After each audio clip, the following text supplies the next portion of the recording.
ज्या महान राणीनं आपल्या मुलांना काय संस्कार गर्भवती असतानापासून ते आपल्या बाळांच्या वरती संस्कार करायची, भावना भावायची, सिद्धोसी बुद्धोसी निरंजनोसी संसार माया परिवर्जित. ते आपल्या बाळांना प्रेरणा द्यायची, बाळ तू सिद्ध भगवंतांच्या समान आहेस, त्यांच्या समान बनण्याची तुझ्यामध्ये शक्ती आहे. तुझा जन्म आता होणारा जन्म राज्य करण्यासाठी, साम्राज्य घडवण्यासाठी, अनेक लोकांच्या वरती आक्रमण करून स्वतःच राज्य, स्वतःचा पोट भरण्यासाठी, दुसऱ्यांचं जीवन कंगाल करण्यासाठी तुझा जन्म नाही आहे. सिद्ध बुद्ध होण्यासाठी, आपल्या जीवनाला या संसार बंधनातून मुक्त करण्यासाठी, आपल्या आध्यात्मिक स्वातंत्र्याला प्राप्त करून घेण्यासाठी आणि संसार माया काळाचा त्याग करण्यासाठी तुझा जन्म होतो आहे. आणि तुला तोच पुरुषार्थ करायचा. सांगितलं जातं की त्या राणीची 7ही मुले एकानंतर जन्माला आली. आईनं गर्भावस्थेपासून त्यांना हे संस्कार दिले. मुलं 8-10 वर्षाची झाली, निर्ग्रंथ गुरूच्या संपर्कात सांगितलं आले, दीक्षा घेऊन 7ही मुलं. राजाला कोडं पडलं की काय भानगड. शेवटी त्याच्या लक्षात आलं की राणी या प्रकारचे संस्कार आपल्या मुलांच्यावर घेते आहे. राजा वृद्धत्वाकडे झुकला होता, त्याला आपला राज्यकारभार स्वीकारण्यासाठी कोणीतरी उत्तराधिकारी पाहिजे होता. म्हणून शेवटी राजाने काय केलं, राणी 8व्या तारीख होणार होती, त्यावेळेला त्या बाळाला जन्म दिल्याबरोबर त्या बाळाला राणीपासून बाजूला काढलं.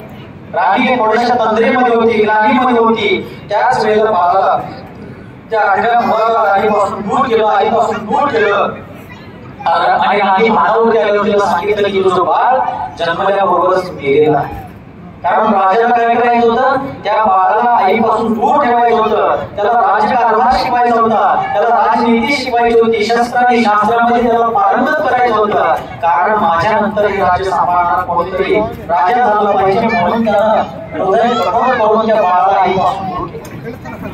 शेवटी कित्येक वर्ष ते बाळ आईपासून दूर राहिलं. त्याला राजकला, राजनीती सगळं शिकवलं, राजकारभार शिकवला, शस्त्रांनी शास्त्रामध्ये तो निपुण झाला. आणि एके दिवशी असा प्रसंग आला की दुसरा एक परकीय राजा या राजावरती आक्रमण करून येत असताना राजा युद्धाच्या तयारीवर लागला होता. त्यावेळी हा राजपूत म्हणतो, बाबा मी असताना तुम्ही युद्धावरती वृद्धापकाळामध्ये जाणे योग्य नाही आहे. मग तुम्ही वृद्धावस्थेमध्ये जर युद्धावरती जात असाल तर माझ्यासारख्या तरुण मुलाचा असून उपयोग काय. या युद्धावरती मी जाणार आहे, तुम्ही विश्रांती घ्या आणि निश्चित असा हे युद्ध मी निश्चितपणे जिंकून येणार आहे. ठीक आहे. शेवटी तो मुलगा युद्धावर जात असताना, जायला अजून 1-2 दिवस शिल्लक असताना वडिलांना विचार निर्माण झाला की मुलगा युद्धावर चाललाय. अजून याला माहित नाही की राणी याची आई आहे, राणीला माहित नाही की हाच माझा मुलगा आहे. लक्ष माझ्याकडे आहे ना, इकडे लक्ष आहे. तर ज्यावेळी राजाने विचार केला की या दोघांना एकमेकांना आई आणि मुलगा म्हणून कधी वागता बोलता आलं नाही आणि आज हा युद्धावर चाललाय, युद्धावर गेला योद्धा परत येईलच याची शाश्वती नाही आहे. कारण युद्ध हे फार कठीण आणि क्रूर कर्म आहे. त्यावेळेला राजाने क्रूर दृष्टीने विचार केला आणि शेवटी पुत्राला सांगितलं की बाळ, आणि त्याच्या आईला पण सांगितलं की राणी तुमच्या दोघांच्या पासून आजपर्यंत एक सत्य मी लपवून ठेवलं होते, त्याचं उलगडण करतो आहे. तुम्ही दोघे एकमेकांचे पुत्र आणि माता. त्यावेळेला त्या आईला फार आनंद झाला. मुलाला सुद्धा आपलं जीवन सार्थक झाल्यासारखं वाटू लागलं, कारण जन्मदात्रीचं आज दर्शन झालं. तिला आजपर्यंत अनेक वेळा पाहिलं, पण आपल्या पित्याची आणि दुसरी कोणीतरी राणी आहे या दृष्टीनं पाहिलं. पण जिला मी आपल्या पित्याची दुसरी कोणीतरी राणी म्हणजे माझी सावध राणी मानत आलो, ती माझी खरीच माता आहे कळल्यावर त्याला फार आनंद झाला.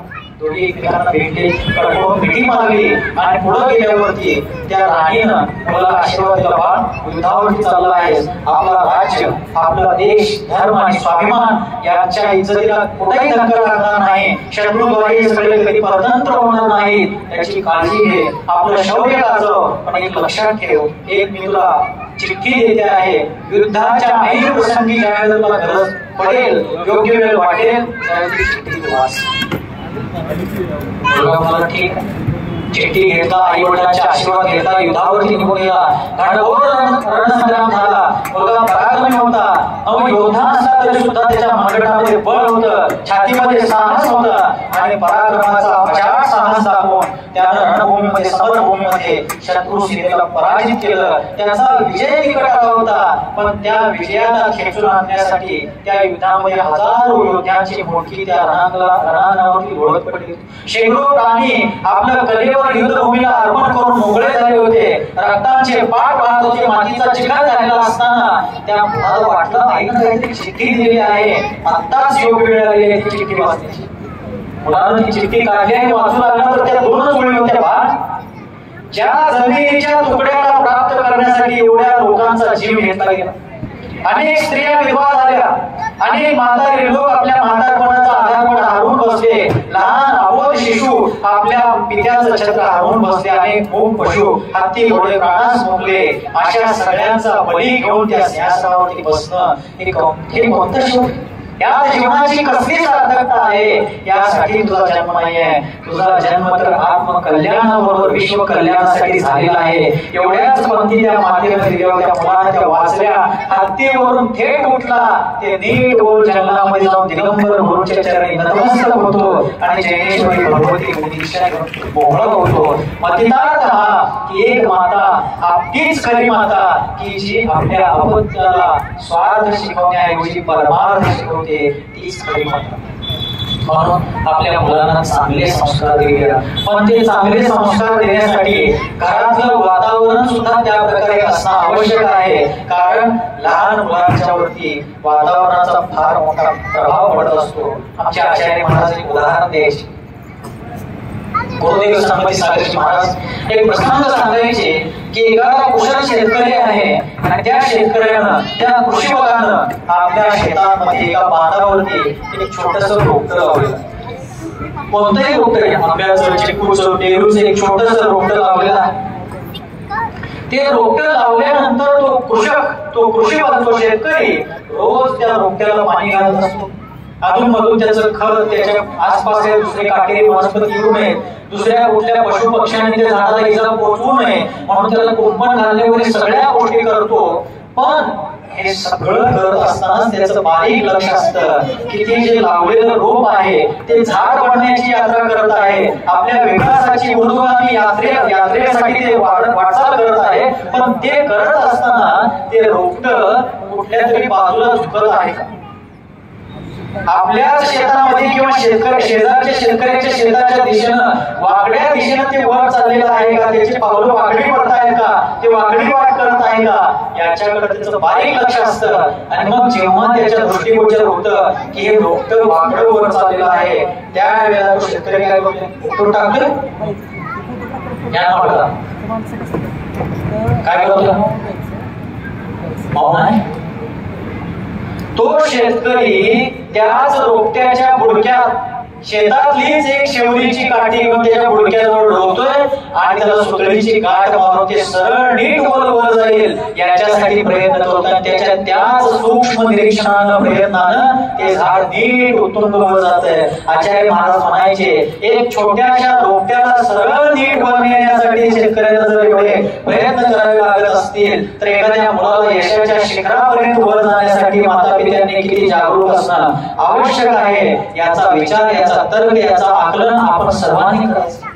एखादा कुंभकार सुद्धा मातीचा गोळा जोपर्यंत ओला आहे तोपर्यंतच त्याला मंगल घटाचा, मंगल कलशाचा, शिल्पाकृतीचा आकार देतो. तेच मातीचा गोळा जर वाळला तर तो कितीही कुशल शिल्पकार असला तरी सुद्धा वाळलेल्या मातीच्या ढेकळाला, वाळलेल्या मातीच्या गोळ्याला आकार देणं शक्य नाही. लहान मुलं म्हणजे मातीच्या ओल्या गोळ्याप्रमाणे आहेत. लहानपणीच त्यांना जे संस्कार देऊ तेच त्या लहानपणात घेतलेले संस्कार त्यांना महान होण्यासाठी कार्यक्षम ठरणार आहेत, सफल ठरणार आहेत. त्यासाठी घरातलं वातावरण खेळमेळीचं पाहिजे.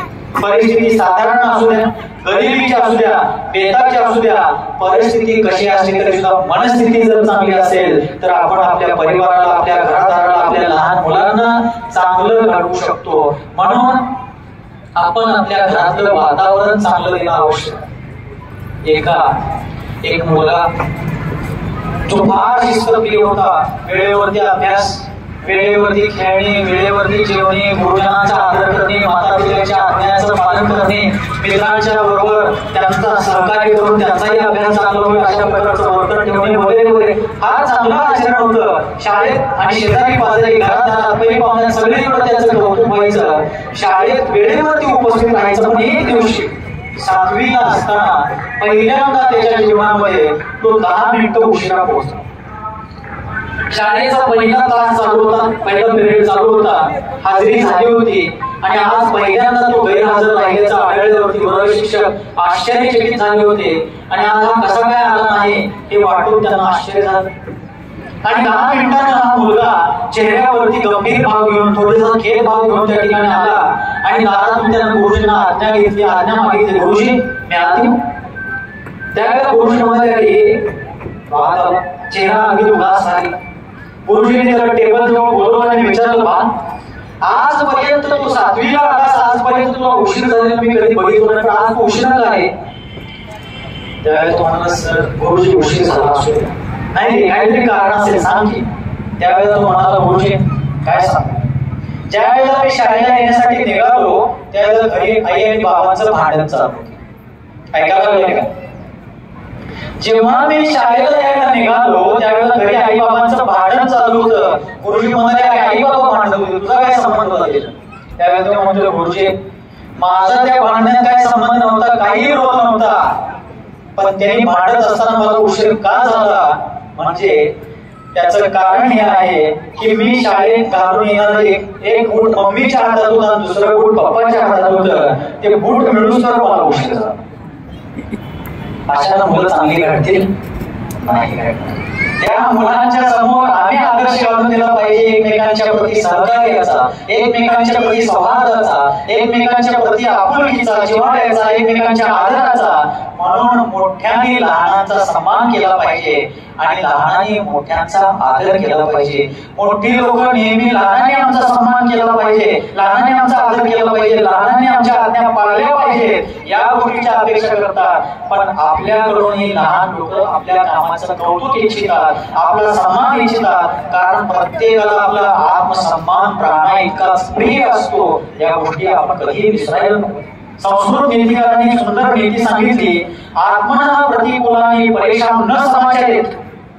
जी गोष्ट मला दुसऱ्यांच्याकडून अपेक्षित नाही आहे, जी गोष्ट मला दुसऱ्यांच्याकडून नकोशी वाटते, दुसरी माझ्याकडून त्या गोष्टीची अपेक्षा करत नाही. अर्थात मी तुमच्याकडून कधी अपशब्द तुम्ही मला बोलावायची अपेक्षा करत नाही, तुम्ही माझ्याकडून वाईट वागावायची अपेक्षा करत नाही. तेव्हा ती अपेक्षा करताना मला याचंही भान असलं पाहिजे की तुम्ही माझ्याकडून तीच अपेक्षा करता. पण आम्ही नुसतं दुसऱ्याने आमच्या बरोबर चांगलं वागावं, दुसऱ्याने आमच्या आज्ञा पाळाव्या, दुसऱ्याने आमचा आदर करावा याची अपेक्षा करतो, पण आम्ही इतरांचा किती करतो याचाही विचार आपण करूया. तुम्ही म्हणत नाही आपण मध्ये मी पण आलोच की. म्हणून आपल्या जीवनाला उन्नत करायचं असेल, आपला देश, आपला धर्म, आपला समाज, आपली संस्कृती या सर्वांना सक्षम आणि चिरायू बनवायचं असेल तर पुढच्या पिढीवर चांगले संस्कार करणं काळाची गरज आहे. कसं करतोय तसंच प्रत्येक जण करतोय. 2 छोटे प्रसंग सांगतो आणि नक्कीच थांबतो. आजची लहान पिढी किंवा केव्हाची असू दे, मनोवैज्ञानिकांनी, बालवैज्ञानिकांनी तरुण पिढीला अनुकरण प्रिय म्हटलेलं. कशाचं प्रिय म्हटलेलं आहे? मला एकदा बोलावं. अनुकरण प्रिय असलेल्या लहान मुलांच्यासाठी एक शब्द मनोवैज्ञानिकांनी वापरलेला आणि ते सत्य. लहान मुलं मोठ्यांच्या उठण्या बसण्याचा, वागण्या बोलण्याचा, देण्या घेण्याचं सगळं अनुकरण, नक्कल, ऍक्टिंग करत असतात आणि त्या ऍक्टिंगच्या माध्यमातूनच त्यांचं जीवन पुढं वृद्धीला प्राप्त होत असतं, त्यांच्या आचार विचार डेव्हलप होत असतात. असंच एक मोठे ऑफिसर होते, लक्ष देऊन ऐकायचं. त्यांच्याजवळ स्टेटस होतं, ग्लॅमर होतं, सगळं काही त्यांच्याकडे होतं, चांगलं होतं. पण त्यांना एक वाईट खोड होती, ते म्हणजे त्यांच्या मनाविरुद्ध जर काय झालं तर ऑफिसमध्ये असू दे, घरादारात असू दे, शेजार पाजारी असू दे, जर त्यांच्या मनाविरुद्ध घडलं तर ते चटकन समोरच्याला म्हणायचे, काय रे मूर्खा, काय म्हणतो ते म्हणा बोलला, त्यांनी काय म्हणतो ते म्हणा की काय म्हणणार, काय रे मूर्खा म्हणणार. बायको काय तर चुकली, काय रे मूर्खा, पोरगा चुकला, काय रे मूर्खा असं म्हणणार. त्यांना एक 7-8 वर्षाचं पोरग होतं. एक दिवशी रविवारी शाळेला सुट्टी होती, ऑफिसला सुट्टी होती आणि त्यांच्या गावची जत्रा होती. मग जत्रेला ते ऑफिसर आपल्या फॅमिली सहित गेले. जत्रेमध्ये पाळणा बघितला, बेंड बतासे सगळे घेतले. सगळं झाल्यावरती घराकडे येताना आपल्या 6-7 वर्षाच्या मुलाला त्यांनी खेळण्याची बस घेऊन दिली. बस माहिती आहे की खेळण्याची. पण तो मुलगा सुद्धा गावात बघितला होता बसमध्ये कशा प्रकारे प्रवाशांना पुकारतात, बोलवतात वगैरे वगैरे. मग त्यांना काय केलं, संध्याकाळची वेळ होती, 4 वाजले. घरात आला, एका कोपऱ्यामध्ये बॉक्स ठेवला, मोठ्याचा बॉक्स ठेवला, त्याला बस स्टँड म्हणून त्याला घोषित केलं, हे बस स्टँड आहे. आणि खेळण्यात आणलेली बस त्या स्टँडवर उभं केलं आणि म्हणाला, चला चला चला, कुठल्या मूर्खांना वाळव्यासनं इस्लामपूरला यायचं असं म्हणला. आणि एक फेरी मारला त्या हॉलमध्ये. एक फेरी मारून आले, पुन्हा म्हणला, चला कुठल्या मूर्खांना वाळव्यासनं इकडं अंकलकोट नागठाण्याला जायचं, लवकर बसा म्हणाल. वडील तिथंच पेपर वाचत बसले होते. त्यांनी विचार केला की बारकं पोरगा 6-7 वर्षाचा, आता मूर्खा म्हणाले, पण आता बंद करत, नंतर बंद करत, असं विचार करत गप बसले होते. सारखं 10 मिनिटं झालं तसंच रड लावलाय. पुन्हा 10 मिनिटं गेले, वडील म्हणाले, बाळ फार लहान आहेस, असं म्हणायचं नसतंय, हे म्हटलं तर पाप लागते वगैरे वगैरे सांगितले. मला बोल बाबा आता म्हणे. तसंच न म्हणता एक फेरी मारून स्टँडवर आला. त्याच्या काय लक्षात राहिले, लहान मुलं. परत स्टँडवर आला, म्हटलं चला कुठल्या मूर्खांना वाळव्यात नाश्त्याला जायचं, बसा मला लवकर. वडील म्हणाले, बाळ तुला मगाशी सांगितलं, मी आता शेवटचं सांगतोय, आता जर मूर्ख म्हणलास तुला प्रसाद मिळणार. बरोबर, आता म्हणत नाही म्हटलं.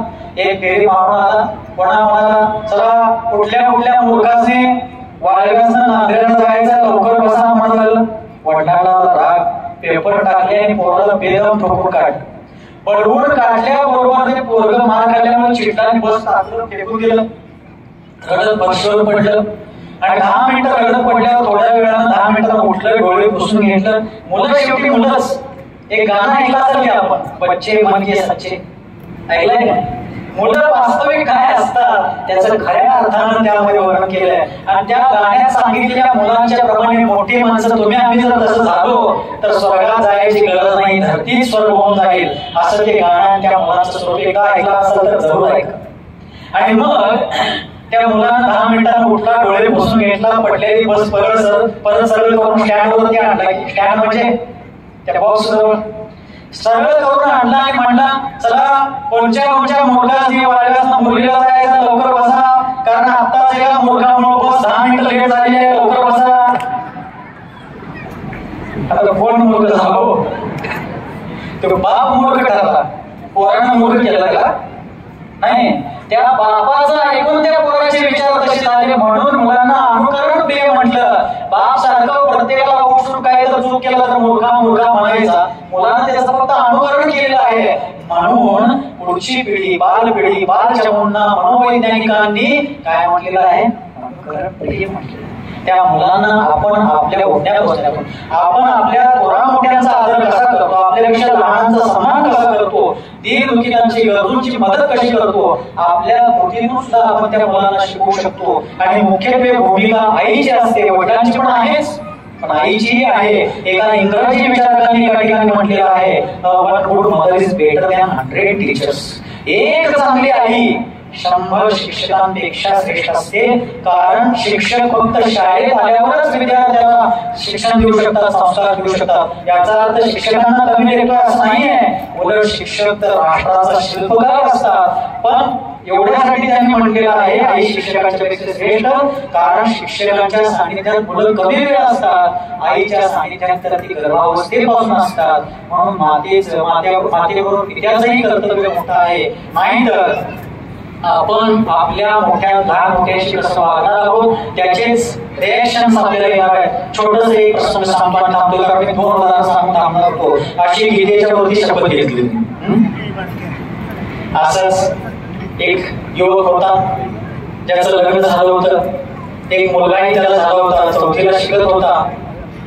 त्या युवकाला त्याच्या आईनं वडिलांच्या मृत्यूनंतर काबाडकष्ट करून, लोकांची धुणी भांडी करून, लोकांचं दारू पोशाख करून त्या मुलाला लहानाचं मोठं केलं, शिकवलं, सावरलं. कारण माझ्या जीवनामध्ये जे कष्ट अपेक्षा आले आहेत ह्या मुलाच्या वाट्याला येऊ नयेत, म्हणून आईनं आपल्या मुलाला भरपूर शिकवलं. कारण तिला माहिती होतं की शिक्षण हे वाघिणीचं दूध आहे, आणि तिने मुलाला भरपूर शिकवल्यानंतर त्याचं लग्नही करून दिलं. भरपूर शिक्षण आणि चांगली नोकरी असल्यामुळे त्याचं लग्नही झालं. लग्न झालं, मुलगा त्याचा 4थीला आला होता. पण एवढ्या कालावधीमध्ये त्या तरुणाच्या मनावरती त्याच्या बायकोचा पगडा फार बसला होता. कोणाचा? म्हणा एकदा, तसं कसं म्हणून होतं सगळ्यांच्या पुढं. त्या युवकाच्या मनावरती बायकोचा पगडा जबरदस्त बसला होता. लहानपणापासून स्वतः बोलण्यामध्ये झोपून मला वाळल्या अंथरुणावरती झोपणाऱ्या आईचं त्याला आता महत्व उरलं नव्हतं. आईच्या गावात कष्टांची जाणीव त्याला राहिली नव्हती. आईनं आपले आशू वाहून ठेवून सुद्धा माझं जीवन हिरवळीला पोहोचवलं होतं, हरित क्रांतीपर्यंत पोहोचवलं होतं याची संवेदना त्याच्या डोळ्यात उरली नव्हती. आणि आता बायकोचा पूर्ण प्रभाव त्याच्यावरती झाला. असंच पावसाळ्याचे दिवस होते. दशलक्षण पर्व चालू होता. गणेशोत्सव सुद्धा त्याच वेळी आले होते. आणि त्यावेळी रविवारचा दिवस होता, सुट्टीचा कालावधी होता.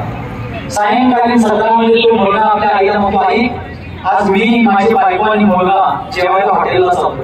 कुठं चाललोय? जेवायला हॉटेलला चाललेलो आहे. आणि हॉटेलला जायचं म्हणून माझ्या बायकोनं काही स्वयंपाक केला नाही. आणि तरी तुझा विचार त्यानं केलेला आहे. इथं खाली जवळच एक गणेशोत्सव मंडळ आहे आणि आज त्यांचा महाप्रसादाचा कार्यक्रम. कशाचा? आज त्या गणेशोत्सव मंडळामध्ये आज महाप्रसादाचा कार्यक्रम आहे. आई माझ्या बायकोनं तुझ्या सुनेनं आज काही स्वयंपाक केलेला नाहीये आणि त्या ठिकाणी महाप्रसादाचं जेवण आहे, तू जाऊन त्या ठिकाणी जेवून. आई लहानपणी हा मुलगा लहान असताना ज्यांच्या घरात धुणी भांडी करायची त्यांच्या घरातलं शिळं खाऊन पण पोराला घरात ताजं अन्न करून तिनं पोट भरून त्याला लहानाचं मोठं केली. आज तोच मुलगा त्या आईला म्हणतो, आई आज स्वयंपाक केलेला नाही आणि हॉटेलला चाललोय, तुला तिथं गणपती मंडळाच्या महाप्रसादामध्ये जेवायची व्यवस्था जेवण. मुलाच्या आनंदात विरजन पडायला नको म्हणून जिने स्वतः सदैव आपल्या आयुष्यात विरजन टाकून घेतलं त्या आई म्हणे, बा माझी काळजी करू नकोस, तुम्ही जावा, पावसाचं वातावरण झाले, गर्दीचे दिवस आहेत, लहान मुलाला घेऊन चालला, रात्रीचा प्रसंग आहे, सांभाळून घेऊन या, सांभाळून जाऊन या. अशा वेळेला आई पण त्यांचीच काळजी करत. एका हिंदी विचारकांनी एका ठिकाणी म्हटलं, ऊपर जिसका अंत नहीं उसे आसमान कहते. आसमान आकाश. ऊपर जिसका अंत नहीं उसे आसमां कहते हैं और सारे जहां में जिसका अंत नहीं उसे मां कहते हैं. सगळ्या जगात जिच्या पूर्वीला अंत नाही तुला आई म्हणतात. त्याने त्यांचीच काळजी करते. अंधारात चाललाय, पावसाचं वातावरण आहे, गर्दी आहे, कुठेतरी काहीतरी अडचण येईल, मुलगा चुकल, ही त्यांचीच काळजी करते. स्वतःच्या मनाला भयंकर अपमानास्पद ती व्यथित होत झालेली आहे, मनाला अपमानास्पद ती अनुभव करत आहे, पण ती चेहऱ्यावर तशी दाखवून देत नाही. मराठी विचारक एका ठिकाणी म्हणतात, आम्ही अश्रू ढाळू नकोस वेड्या, जगाला दुःख कळत. मराठी साहित्यकारांनी सांगितलं, मोठी माणसं कशी असतात, अश्रू ढाळू नकोस वेड्या, जगाला दुःख कळत नाही, आम्ही देखील रडतो पण ते डोळ्यांनाही कळत नाही. आईचं व्यक्तित्व असं असतं की ती रडत असते पण आपल्या रडण्यानं दुसऱ्यांना दुःख होऊ नये म्हणून ती आतल्या आपल्या अश्रूंना प्राशन करत असते. आणि मग मुलगा आपल्या मुलग्याबरोबर पत्नीबरोबर निघून गेला. आई मात्र महाप्रसादाच्या जेवणाला गेली नाही, कारण तिचं मन एवढं विवल झालं होतं की ज्याच्यासाठी मी माझं आयुष्य रांगवून ठेवलं, लाचारीचं जीवन जगले, आज त्याच मुलानं मला घरात स्वयंपाक नाही म्हणून महाप्रसादाच्या भोजनाला जाण्याची आज्ञा दिली. म्हणून व्यथित म्हणून ती अंतरात पडून राहिली. आपल्या नेत्रातल्या अश्रूंनी उशी भिजवत राहिली. रात्री उशिरा कधीतरी तिच्या डोळ्याला डोळा लागला, झोप लागली. मुलगा असून नातू कधीतरी रात्री घरात झोपली. दुसऱ्या दिवशी सोमवार उजाडला. मुलगा ऑफिसला जायच्या गडबडीत सकाळच्या वेळेत होता. जाता जाता तो आपल्या मुलाला शाळेत सोडून जाणार होता. सकाळी सगळ्यांच्या आवरावर डबाबंदी, कपडे, ड्रेस कोड हे सगळं चालू असताना त्या मुलाचा मुलगा, चौथी शिकणारा तो मुलगा आपल्या बापाला म्हणतो, बाबा मी मोठा झाल्यावर भरपूर शिक्षण घेणार आणि शिकल्यावरती चांगली नोकरी करून मी स्वतःचं घर बांधणार, पण बाबा मी आपलं घर बांधत असताना मंदिराच्या जवळ बांधणार. ऐकायला लागलं? मुलगा म्हणतोय, बाबा मी नोकरी करून पैसे कमवून स्वतःचं घर बांधणार, पण घर आपलं मंदिराजवळ बांधण्याचा प्रयत्न करणार. बापाला फार आशा झाला. मुलगा आतापासून किती धार्मिक आहे, विचारशील, मंदिराची की आवड आहे असा विचार करून तो आशिक झाला. तरी पण समजून घेण्यासाठी, जाणून घेण्यासाठी जिज्ञासा म्हणून त्यानं पोराला विचारलंच, बा घर बांधणार, मोठा झाल्यावर पैसे कमवणार, स्वतःच घर बांधणार हे सगळं बरोबर आहे, पण तुला मंदिराजवळ घर कशाला पाहिजे? काय प्रश्न विचारला? घर बांधणार हे तर पण ठीक आहे, पण तुला मंदिराजवळच घर कशासाठी पाहिजे आहे?